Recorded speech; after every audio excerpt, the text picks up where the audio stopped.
Hello friends, मेरा नाम शिप्रा भटनागर और आप सबका मेरे चैनल शिप्रा मोटिवेशन में बहुत बहुत स्वागत है।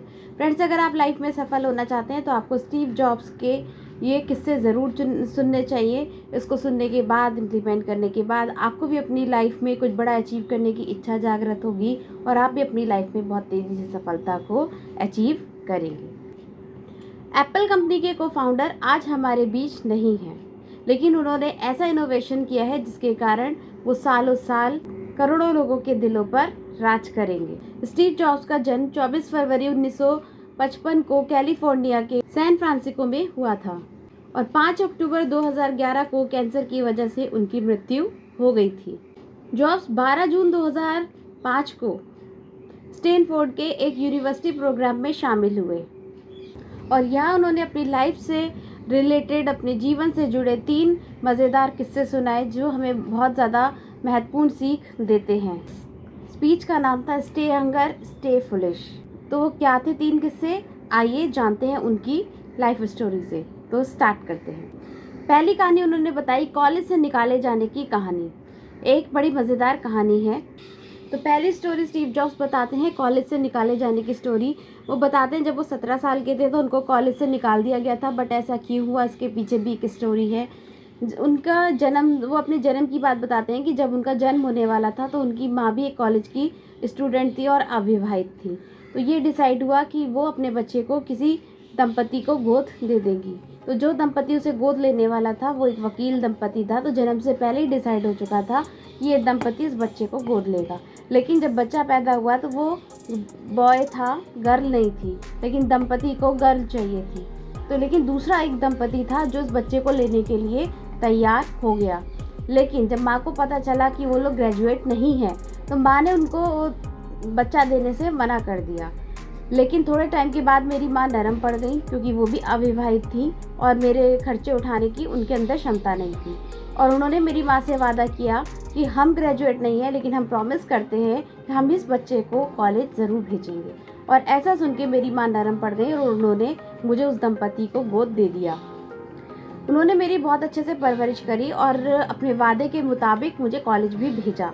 लेकिन जब मैं 17 साल का था तो मुझे समझ में आ गया था कि मेरी पढ़ाई पे बहुत सारा पैसा मेरे माँ बाप का खर्च हो रहा है और मैं उनका इतना पैसा वेस्ट नहीं करना चाहता था। इसलिए मैंने सोचा कि मुझे कॉलेज छोड़ देना चाहिए। कॉलेज छोड़ के मुझे कुछ ऐसा काम करना चाहिए ताकि मैं अपनी जीविका का निर्वाह कर सकूं।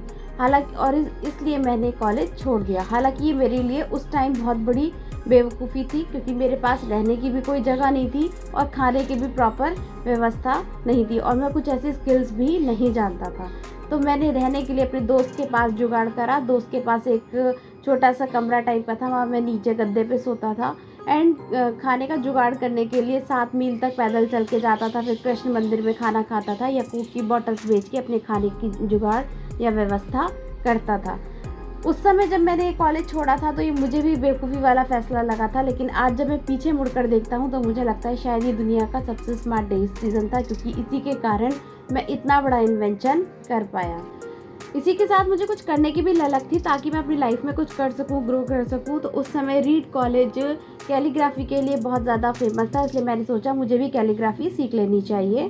पूरे कैंपस में हाथ से बने पोस्टर, बहुत ही खूबसूरत पोस्टर लगे थे और ये देख के मुझे बहुत अट्रैक्शन फील हुआ और मुझे भी लगा कि कैलीग्राफी सीख लेनी चाहिए। मैंने शेरिफ और सेन शेरिफ टाइप फेस सीखे। मैंने इसी टाइप फेस से अलग अलग शब्दों को जोड़कर टाइपोग्राफी तैयार की जिसमें डॉट्स होते हैं। 10 साल बाद मैंने अपना पहला डिज़ाइन बनाया। खूबसूरत टाइपोग्राफी के साथ ये मेरा पहला कंप्यूटर था जो मैंने डिज़ाइन किया था। अगर मैंने उस समय कॉलेज नहीं छोड़ा होता और कैलीग्राफी नहीं सीखी होती तो शायद मैं इस तरह का कभी भी इनोवेशन नहीं कर पाता। मैंने जो टाइपोग्राफी के साथ खूबसूरत डिज़ाइन बना के जो एक बढ़िया सा कंप्यूटर तैयार किया था वो उसी का नतीजा था क्योंकि मैंने कॉलेज छोड़ दिया था और कैलीग्राफी सीखी थी। इससे पता चलता है कि जो होता है वो अच्छे के लिए ही होता है। स्टीव जॉब्स अपनी लाइफ से रिलेटेड दूसरी स्टोरी बताते हैं कि मैं इस मामले में बहुत लकी रहा कि मैं जो करना चाहता था वो मैंने किया। मैंने अपने सारे सपनों को पूरा किया।